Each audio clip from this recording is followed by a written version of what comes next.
정말 저는 오랜만에 한 30여 년 만에 이곳 무등산 증심사를 다시 이렇게 방문하게 됐습니다.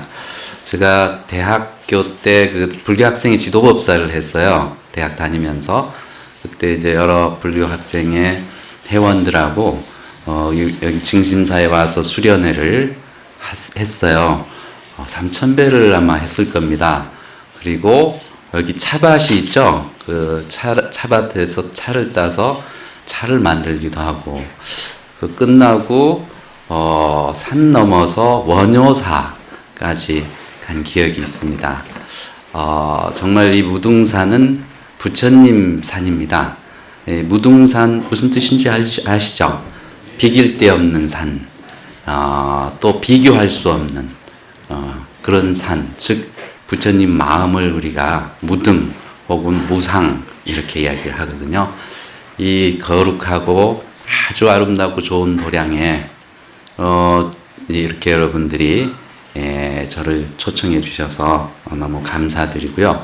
특히 부임하신 지 얼마 안 되는 우리 그 면광 그 주지스님께서 정말 큰 원을 가지고 여러분들께 부처님 법을 어떻게 쉽고 잘 정리된 상태에서 이렇게 전달할 것인가, 이런 그 고민을 많이 하신다고 아까 들었습니다.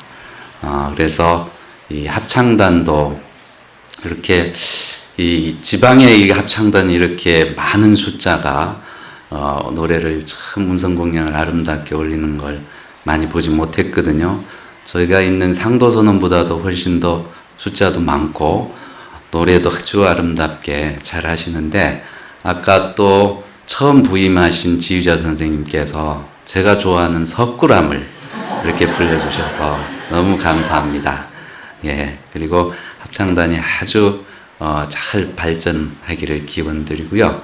사실 아까 주의스님께서도 말씀하셨듯이 우리 불교가 너무나 좋은 내용들을 가지고 21세기 사람들의 그 영혼을, 마음을 위로해주고 행복의 길로 이끌어줄 수 있는 좋은 가르침임에도 불구하고 우리가 이 현대 사회에 여러 가지 그 좋은 도구들을 잘 사용하지 못해서 낙후된 모습으로 있는 경우들이 여기저기 보입니다. 그런데 우리 증심사 이렇게 와서 보니까 이 증심사가 광주 불교에 굉장히 중요한 역할을 하리라는 그런 생각이 들었습니다. 특히 아까 주의스님 말씀 들어보니까 그 각 전각이나 이렇게 와서 많은 분들이 궁금한 것들이 있는데, 옛날 같으면 표지판에다가 써가지고 그렇게 안내를 하기도 하고 또 누가 안내자가 와서 이렇게 하는데, 요즘은 누구나 다 스마트폰 있지 않습니까? 그래서 이 스마트폰에다가 그 안내 저기를 넣고 또 주의스님 말씀을 넣어서 거기서 누르면은 바로 안내를 자기 스마트폰에서 들을 수 있는 그런 프로그램을 지금 만들고 계신답니다. 이거 획기적인 것이거든요. 그래서 여기서 지금 굉장히 새로운 시도들이 작지만은 시작되고 있구나, 이런 생각이 들어서 굉장히 기뻤습니다. 왜냐하면 저는 불교가 이 시대에 맞게 새롭게 창의적으로 모든 면에서 거듭나지 않으면 사람들의 마음을 위로해주고 사람들을 행복으로 이끄는데 여러 가지 장애들이 많다는 생각을 합니다. 그래서 전통을 무시할 게 아니라 전통은 잘 보존 발전시키면서 이 현대에 맞는 사찰 문화랄지 또 법문을 쉽게 사람들한테 전할 수 있는 그러한 도구, 특히 현대 이 디지털 정보화 시대에 가장 좋은 도구는 뭡니까? 스마트폰이죠. SNS, 즉 소셜 네트워크 서비스가 전 세계 지구촌을 하나로 지금 만들었거든요. 이런 시대에 이걸 잘 활용하는 것은 부처님의 지혜와 같다는 생각을 합니다. 여러분들 잘 아시는 혜민 스님, 요즘 아이돌 스타보다도 더 유명해졌거든요. 광주에도 곧 오신다는 이야기 들었습니다. 여러분들 단단히 준비하셔야지 왜냐하면 대전에서 1000명 들어가는 홀을 빌렸는데 2200명 이상이 와서 1200명 이상이 돌아갔답니다. 책이 한 60만 부 이상이 팔리고, 그거 힘이 어디서 나왔냐? 종교인 중에서, 우리나라 종교인 중에서 팔로우가 가장 많은 분이 혜민 스님이에요. 20만 명이 넘었어요. 그래서 이 아이디어 하나, 창의적인 아이디어 하나 바꿈으로 해서 굉장히 빠른 시간에 많은 대중들에게 부처님의 법음을 들려줄 수 있는 이런 시대가 이미 도래했습니다. 오늘 제가 여러분들하고 나누고 싶은 이야기는 행복 이야기입니다. 행복 이야기. 여러분들 행복하십니까? 행복하세요? 자, 얼굴 한번 쭉 봅시다. 행복하신지. 정말 다 행복하시네요. 예. 불자들은 정말 행복하게 살아야 됩니다. 왜냐하면 부처님께서 행복해질 수 있는 방법들을 너무 구체적으로 아주 근원적으로 말씀을 해주셨기 때문에 그 말씀대로 살아가다 보면 행복하지 않으면 안 돼요. 정말 불행해질 수 없는 그런 가르침들이 부처님 경전 속에 또 우리 수행 속에 다 들어와 있습니다. 여러분들 왜 사십니까? 불행해지려고 사십니까? 아니잖아요. 그죠? 행복해지려고 아침부터 저녁까지 열심히 노력합니다. 그런데 많은 주위 사람들 보면 행복하지 않습니다. 특히 21세기 정보가 모든 것을 편안하게 해준다고 믿고 우리가 따라왔는데 정보 홍수 속에 파묻혀서 우리가 불행해지는 경우들이 너무 많아요. 그런데 정말로 행복해지기 위해서는 이 정보화 시대에 정말 제대로 된 지혜를 가지고 살아야 된다. 그 지혜를 부처님께서 우리에게 가르쳐 주셨어요. 시대가 이렇게 발전하고 경쟁 위주로 모든 것이 재편되어 있어요. 이 민주주의, 자유민주주의가 세계를 통합하면서 나타난 현상입니다. 민주주의가 좋습니다. 그런데 좋은 것 이면에는 항상 폐단이 있죠. 그 폐단이 뭐냐? 자유 경쟁을 통해서 1등만 살아남고 2등 이하는 빛을 보지 못하는 이런 시대가 되어버렸습니다. 그래서 무한 경쟁을 하게 되고 무한히 더 높고 더 크고 더 빠른 성취를 위해서 모든 사람들이 달려가고 있어요. 특히 우리나라는 그런 점에서 아주 세계에서도 내노라 할 만한 그러한 속도를 가지고 발전하고 있습니다. 한 예를 말씀드리면 영국의 지하철이 150여 년 전에 만들어졌거든요. 굉장히 오랜 시간 동안 건설을 했답니다. 근데 우리는요, 굉장히 짧은 시간에, 10년 안에 서울 시내 거미줄 같은 지하철을 만들어냈어요. 그게 뭘 의미하느냐?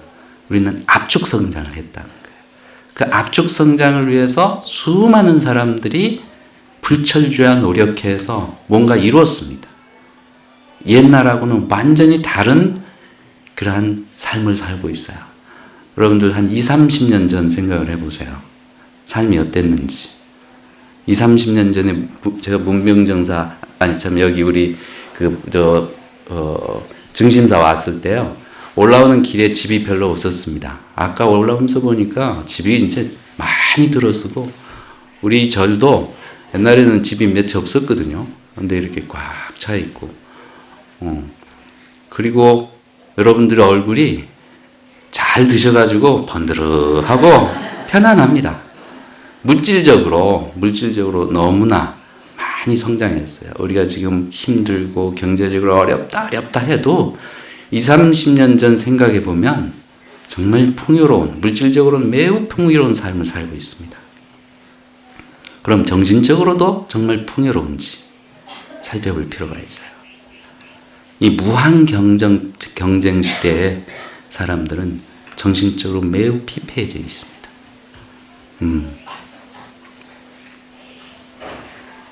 일주일 전에 제가 그 라디오 방송을 이렇게 운전을 하다 들었는데 6시 아마 그게 MBC였던가요? 하여튼 그 리포터가 요즘 스님들 책이 대세다. 왜 그 스님들 책이 베스트셀러 1, 2, 3위를 다 차지하고 있는가? 그 분석을 하더라고요.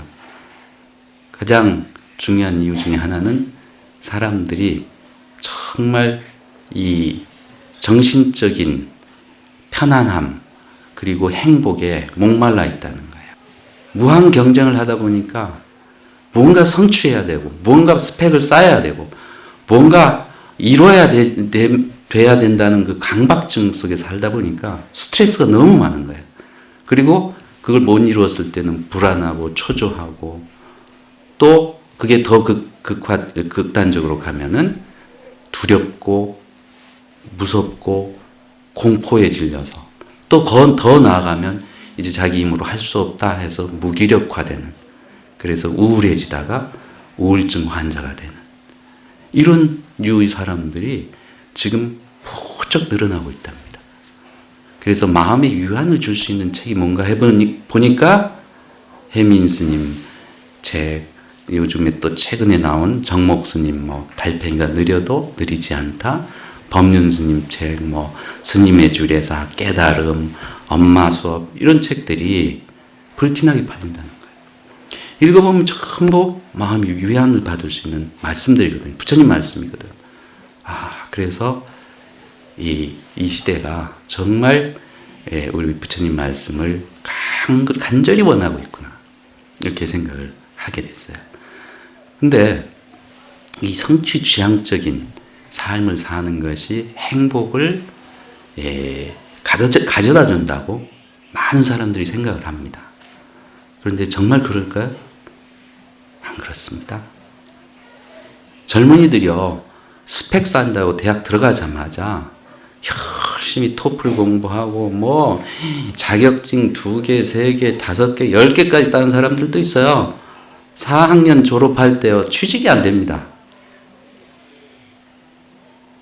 그러면 또 뭔가 더 큰 것을 쌓아야 된다고 대학원에 갑니다. 석박사를 해도 취직이 안 됩니다. 젊은이들은 지금 좌절하고 있어요.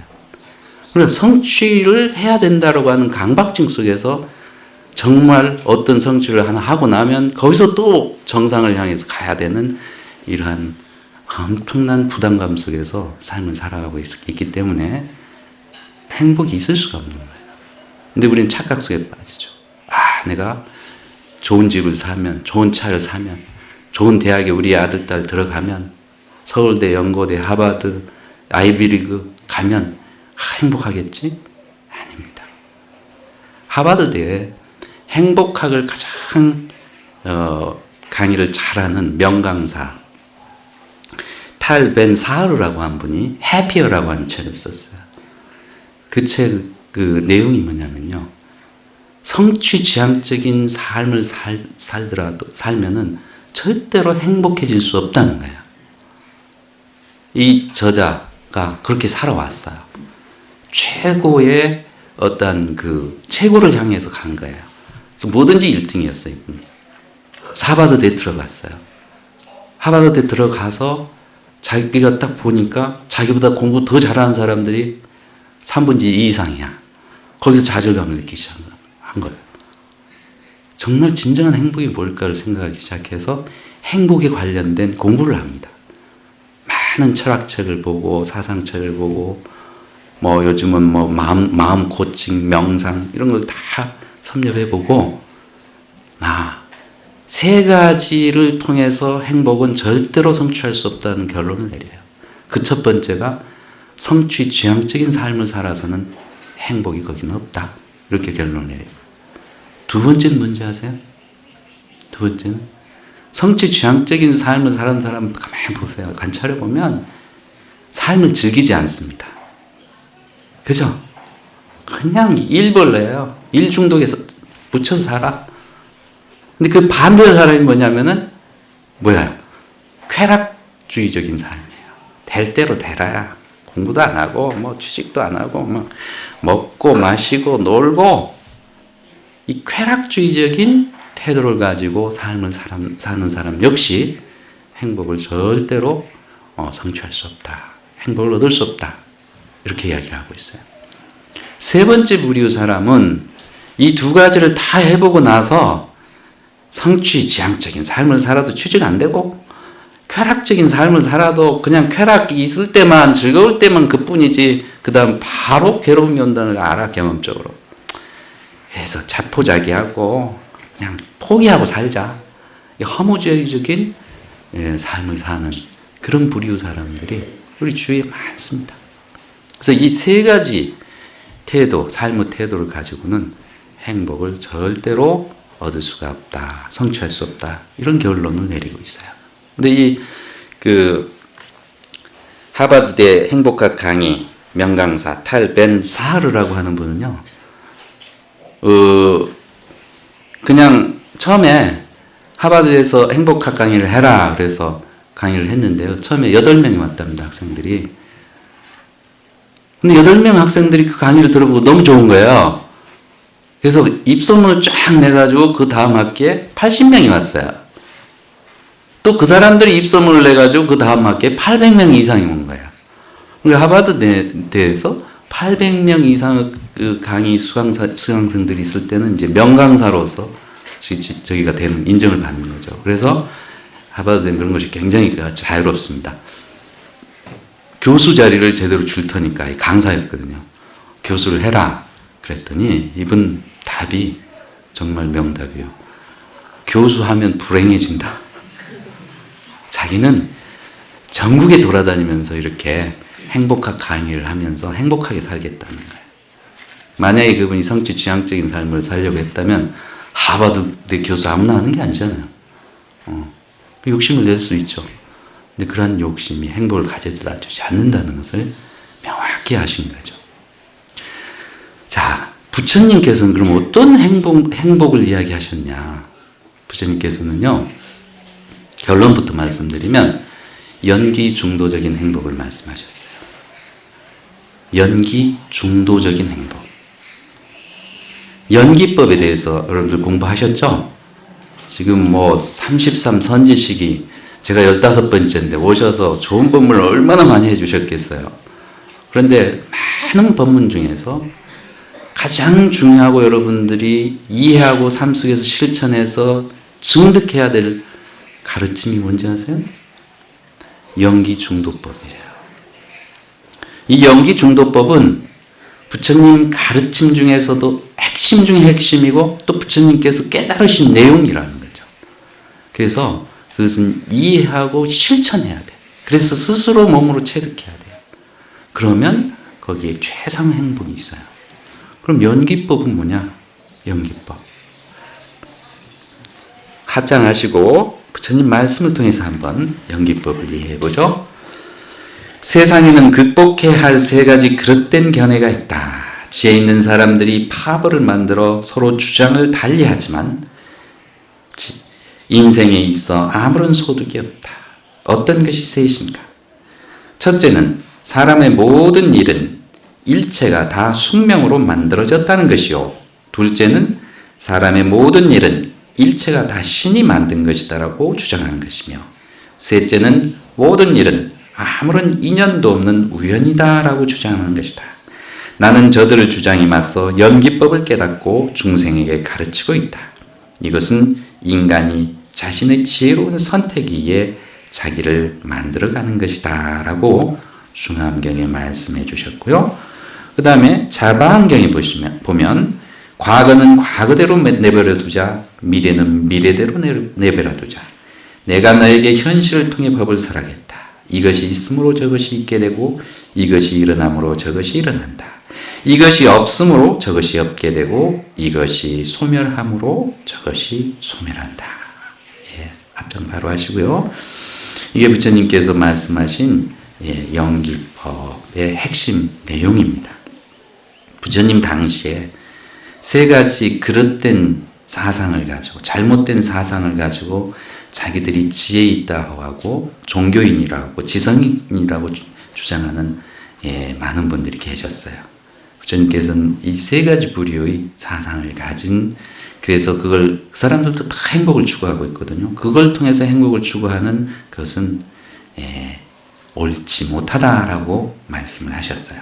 첫 번째는 일체가 다 숙명으로 이루어졌기 때문에 내가 노력해도 아무 쓸모가 없다. 그냥 멋대로 인생 뭐 있어? 하고 사는 것이다. 이런 주장을 하셨어요. 그래서 또 그런 걸 따라서 믿고 거기에 행복이 있다고 따라서 하는 교도들이 많이 있었죠.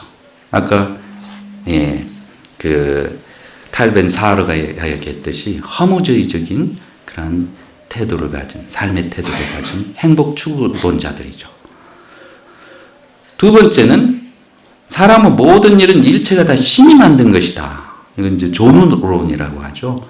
신이 일체를 창조했기 때문에 신에게 다 맡겨버리면 행복도 신이 다 주신다. 이러한 태도를 갖고 있는 거예요.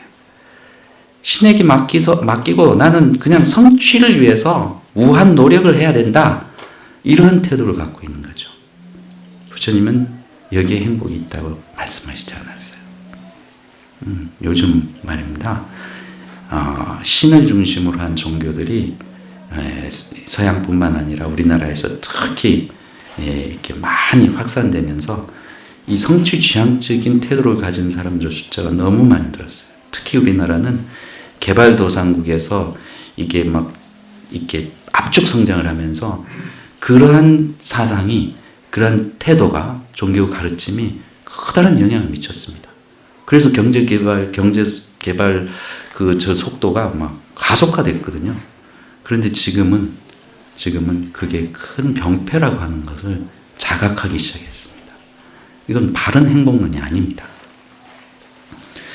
세 번째는 모든 일은 아무런 인연도 없는 우연이다. 우연론이죠. 그러니까 쾌락을 즐기면서 살아도 된다는 거예요. 쾌락주의적인 행복론입니다. 쾌락주의적인 행복론이에요. 거기서 행복을 찾을 수 없습니다. 그럼 부처님은 무슨 행복론을 말씀하셨냐? 여기서 명쾌하게 밝히셨듯이 연기론적인 행복론이에요. 연기 중도적인 행복론이에요. 그럼 연기법은 뭐냐? 부처님 말씀하셨죠? 이것이 있음으로 해서 저것이 있고, 이것이 일어남으로 저것이 일어나고, 이것이 없어짐으로 저것이 없어지게 되고, 이것이 소멸함으로 저것이 소멸한다. 이게 연기의 기본 공식이에요. 이해하셨어요? 테스트 한번 해볼까요? 이 33 선지식법회, 이 법회가 어떻게 지금 여기에서 이루어지고 있습니까? 연기법을 어렵게 생각하면 한정없이 어렵습니다. 쉽게 생각하면 너무 쉬워요. 여러분들 제 법문 듣고 있죠? 저는 법문을 하고 있어요. 이게 결과죠. 결과입니다. 그죠? 구체적으로 이렇게 듣고 있고 나는 하고 있어요. 결과입니다. 이 법회의 결과예요. 근데 이 결과가 있기 위해서는 뭐가 있었어야 돼요? 원인이 있어야 돼요. 이것이 있음으로 해서 저것이 있으니까. 원인은 뭐예요? 처음으로 이 아이디어를 한 생각 일으킨 분이 원인 제공을 한 거죠. 누가 했는지는 난 모르겠어요. 누군가 하셨어. 그 다음에 원인과 함께 잘 어우러지는 뭐가 있어야 돼요? 조건이 있어야 되죠. 연이 있어야 돼요. 연이 없으면 절대로 이루어질 수가 없어요. 그 연은 뭐예요? 조건들인데 홍보를 하고 저한테 전화를 해서 날짜를 정하고 또 여러 법사 스님들한테 그 어렵게 섭외를 하는 이 모든 것들이 조건들이에요. 그리고 여러분들이 이 장소가 없으면, 이렇게 쾌적하고 아름다운 장소가 없었으면 이 법문을 들을 수 있겠어요? 안 되죠. 여러분들이 이 마이크가 없으면 들립니까? 저 뒤에? 안 들려요. 이 마이크도 역시 굉장히 중요한 조건 중에 하나예요. 이 법문이 이루어지게 하는. 그래서 세상 모든 것은 이렇게 연기적으로 흘러가고 있어요. 근데 이런 사고를 못해.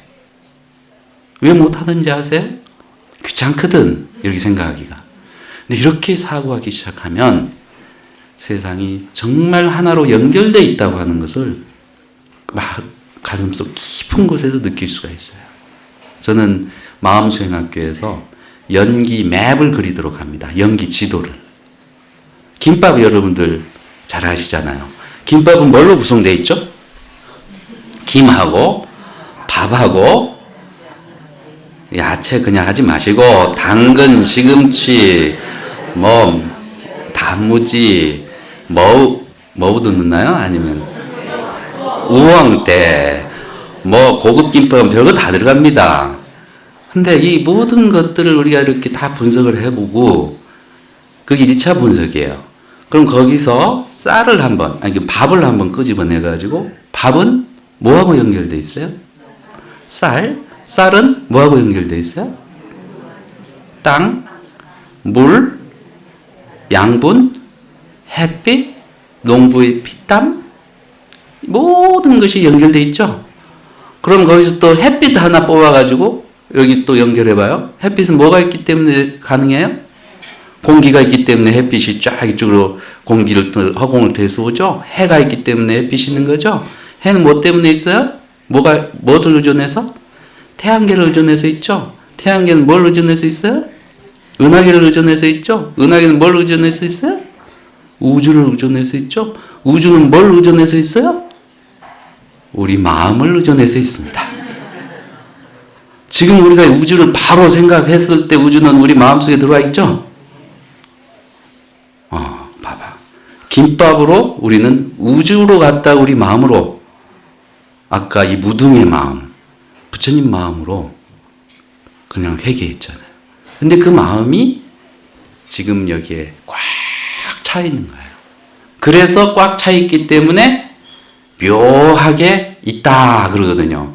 근데 이 묘하게 있는 것은 연기적으로 뭐예요? 연기적으로 있기 때문에 뭐예요? 진공이에요. 진짜로 비어있는 거예요. 원인이 있어서 조건과 합치해서 뭔가 현상이 일어난 거죠. 그죠? 근데 이 원인과 조건이 흩어지면 뭐예요?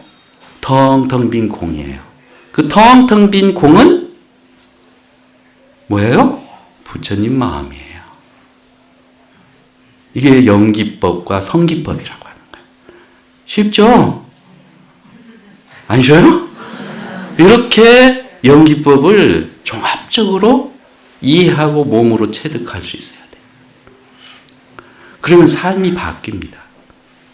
정말 진정한 행복을 우리가 행복한 삶을 살아갈 수가 있어요. 이걸 가르쳐 주신 분이 부처님이세요. 그래서 부처님은 행복경이라고 하는 경을 마하망갈라 숫다라는 경을 설하셨는데 그 경을 제가 이렇게 쭉 연구를 해보니까 정말 좋은 경이에요. 부처님께서 아까 말씀드린 이 세 가지 차원의 행복을 거기서 다 녹여서 말씀해 주셨는데 이 행복은요, 인간의 행복이 있고 천상의 행복이 있고 그리고 열반의 행복이 있어요.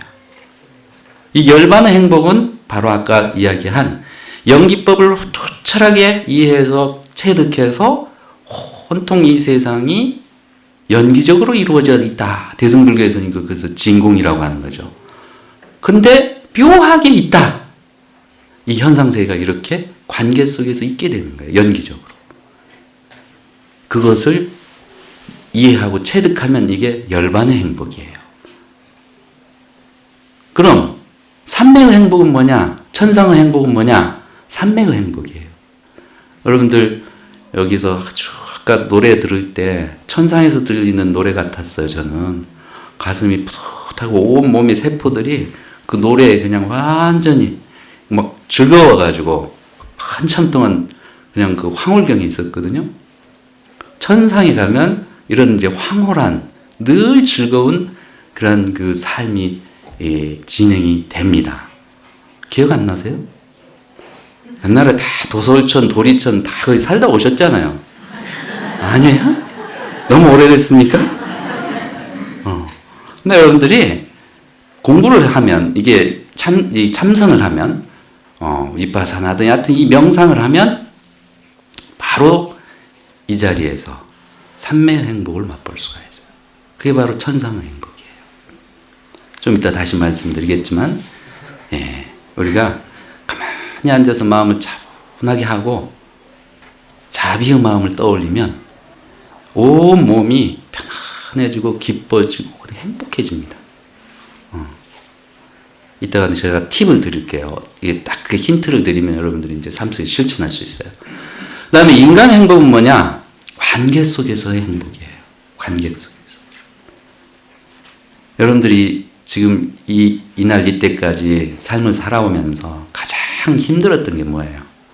솔직히 말씀해 보세요. 남편과의 관계? 아내와의 관계? 자식들하고 관계? 힘듭니다. 직장 상사하고 관계? 부하 직원과의 관계? 노사 관계? 힘듭니다. 인간들의 관계처럼 힘든 게 없어요. 근데 부처님께서는 이 관계 속에서 정말 행복해질 수 있어야 된다. 천상의 행복, 열반의 행복은 관계 속에서 행복이 전제되지 않으면 안 된다고 말씀하셨어요. 행복경에서 후렴구에 관계의 행복, 인간의 행복을 이야기하면서도 이것이야말로 어떤가는 최상 행복이니라. 이 10서너 가지의 서너 개의 개성으로 되어 있는데 그걸 분석해보면 행복군을 분석해보면 38가지 덕목으로 이루어져 있어요. 근데 부모 자식을 잘 섬기고 부모를 잘 섬기고 자식을 잘 보살피고 등등의 아주 일상적인 말씀이에요. 인간의 행복은. 근데 그 인간의 행복이 하자는 게 아니라 천상의 행복보다 덜한 게 아니라 똑같이 최상의 행복이라고 후렴구에 그렇게 나와 있어요. 그러니까 여러분들, 제가 불자들은 여러분들 삶 속에서 정말 남편을 부처님으로 모시고 아내를 부처님으로 아껴주고 자식들을, 자녀들을 늘 부처님으로 생각해서 존중해주는 이런 태도를 갖는 것이 인간 사회에 있어서 굉장히 중요한 행복의 요점이라고 하는 거예요. 여러분들이 부처님입니까? 부처님이 아닙니까? 근데 이렇게 소리가 적대요. 부처님입니까? 부처님이 아닙니까? 씨앗 부처님입니까? 열매 부처님입니까? 솔직하게 씨앗 부처님이죠. 인불입니다. 아직 온전하게 연기 중도법을 확연히 깨달아서 실천하지 못하면 아직은 인불이라고 겸손하게 이야기를 해야 돼요. 나는 애기 부처님이야. 씨앗으로서 부처님이에요. 그러니까 부처님이 비굴해지면 안 되거든요. 부처님이 불행해지면 안 되거든요. 그러니까 나는 항상 행복해. 이렇게 생각하셔야 돼요. 왜? 나는 씨앗 부처님이기 때문에. 왕자가 그냥 지금 현재 초라하게 산다고 해서 왕자 아닌 게 아니잖아요. 우리는 그냥 씨앗으로서 부처님인데 이 씨앗이 잘 발화하기 위해서는 어떻게 해야 되느냐? 뭐가 있어야 돼요? 햇볕도 있어야 되고 공기, 바람도 있어야 되고 양분도 있어야 되고 여러 가지 조건들이 갖춰져야 돼. 그래야지 인이 발화가 돼서 과를 맺을 수 있는 거예요. 열매를. 불교 수행이라고 하는 것이 이제 다 이런 거예요. 그래서 인간 행복 중에서 여러분들이 늘 실천해야 될 게 뭐냐? 4가지 섭수하는, 받아들이는 마음이에요. 이걸 사서법이라고 하죠. 사서법 중에 첫 번째가 뭐예요? 베푸는 거예요. 끊임없이 베푸는 거예요. 아끼지 않고 베푸는 거예요. 베풀고 또 베푸는 거예요. 보시예요, 보시. 두 번째는 뭐예요? 애요. 정말 사랑스럽고 아름다운 말을 해야 돼. 우리 아까 사회자님 정말 사회를 잘 보시네요. 어떻게 저렇게 아름다운 말을 참 잘 하시나 내가 감동을 했어요. 아름다운 말을 해야 돼. 사랑스러운 말을 해야 돼.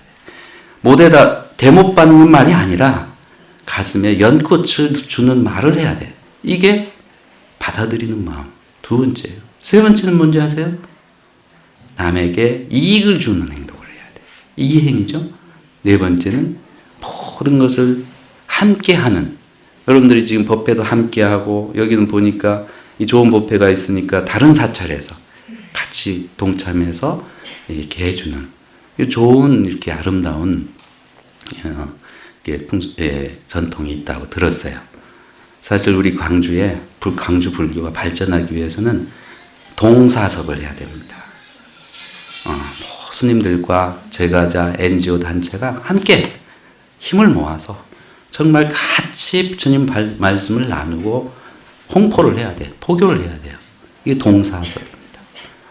우리 인간의 행복은 여기서 옵니다.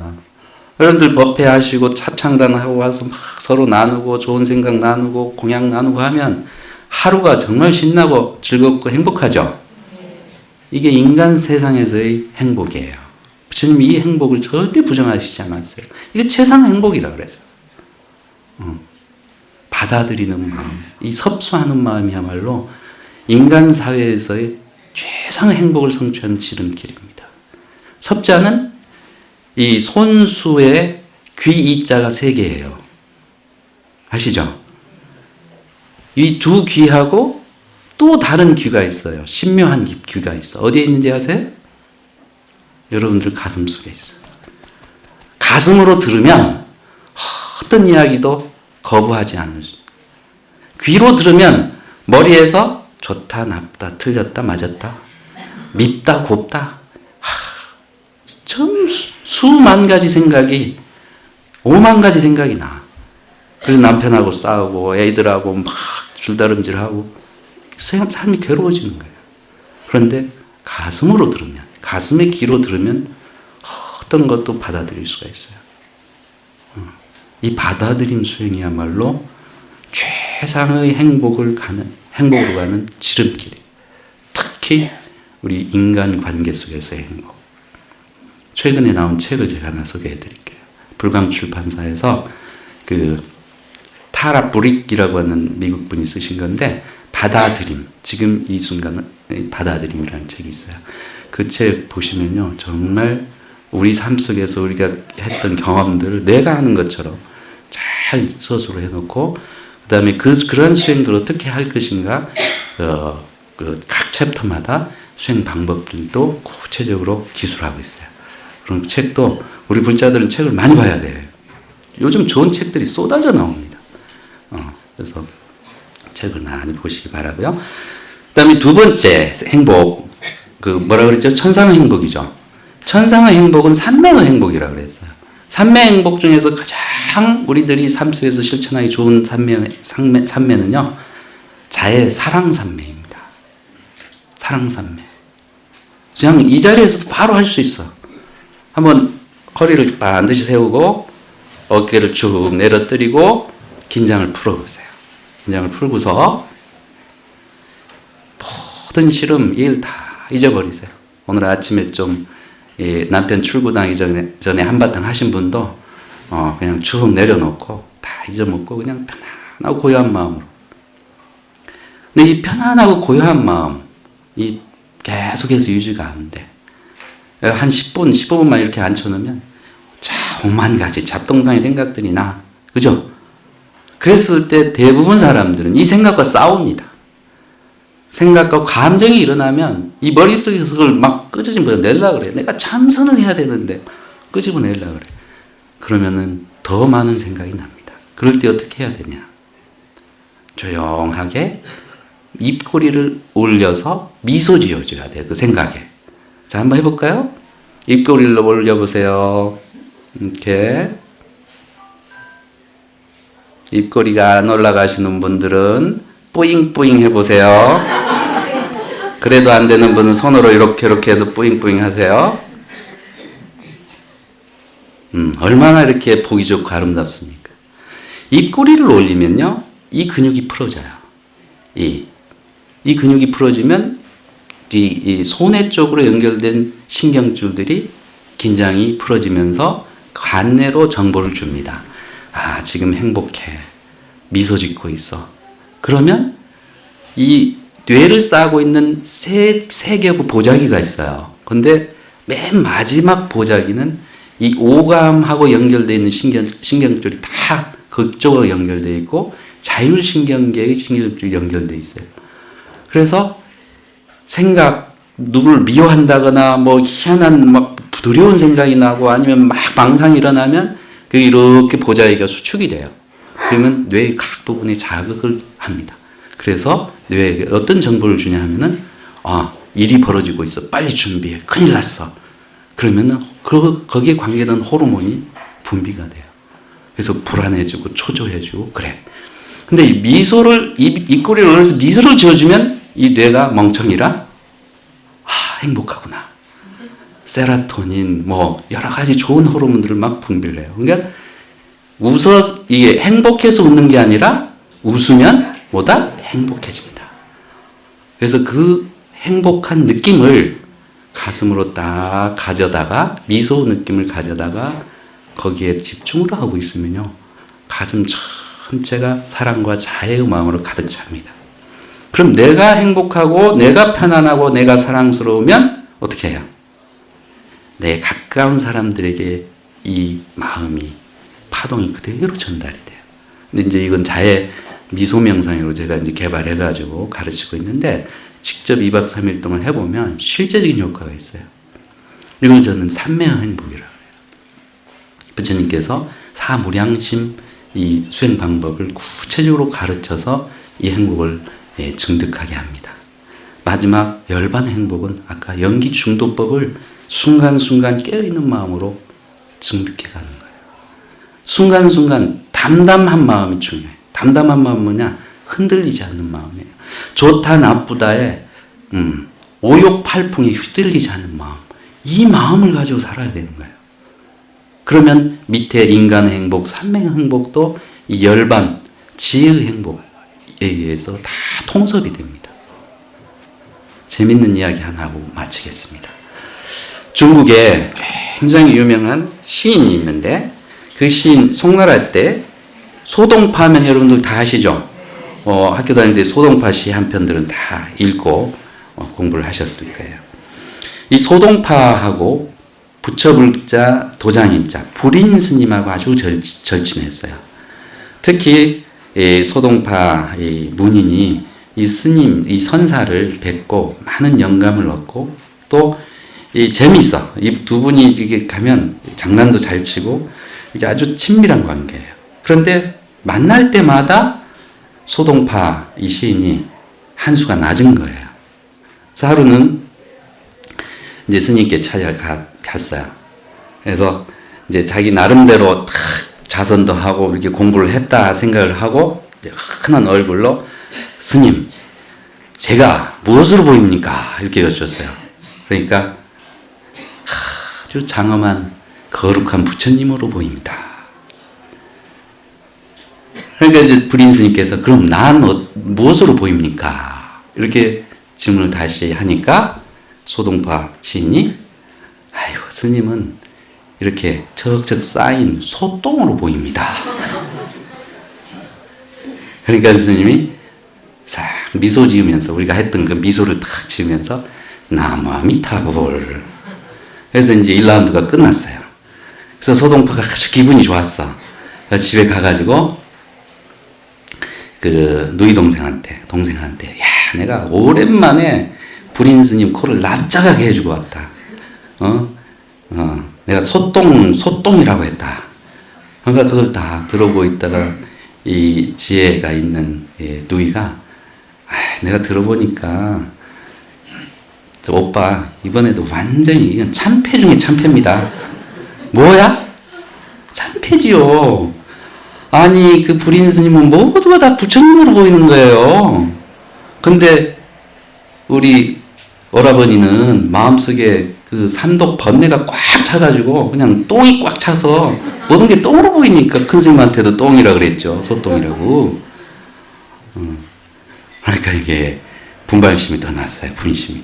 그래서 정진을 열심히 해서 아침에 딱 시가 하나 떠올라서 경지가 탁 바뀌면 시가 하나 떠올랐는데 그 시가 뭐냐 하면은 굉장히 유명하신데 개수천중천이라 부처님께 절을 올리니 호광 조대천이라 백호 광명이 대천색에 쫙 비치느라 팔풍 취부동하니 팔풍의 바람에 흔들리지 않으니 팔풍은 아시다시피 이익과 손실, 명성과 악평, 칭송과 비난, 행복과 불행 오육팔풍이라고 팔풍이라고 그러죠. 우리는 이 팔풍 속에서 하는 거예요, 사실.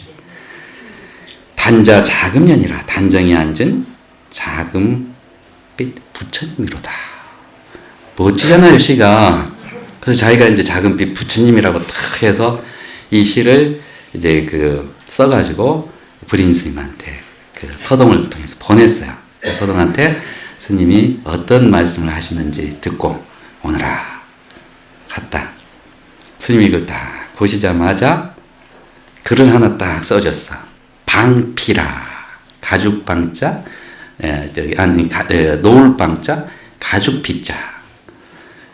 이걸 가지고 이제 소동파한테 딱 드리니까 보자마자 화가 확 난 거예요. 이게 뭐야?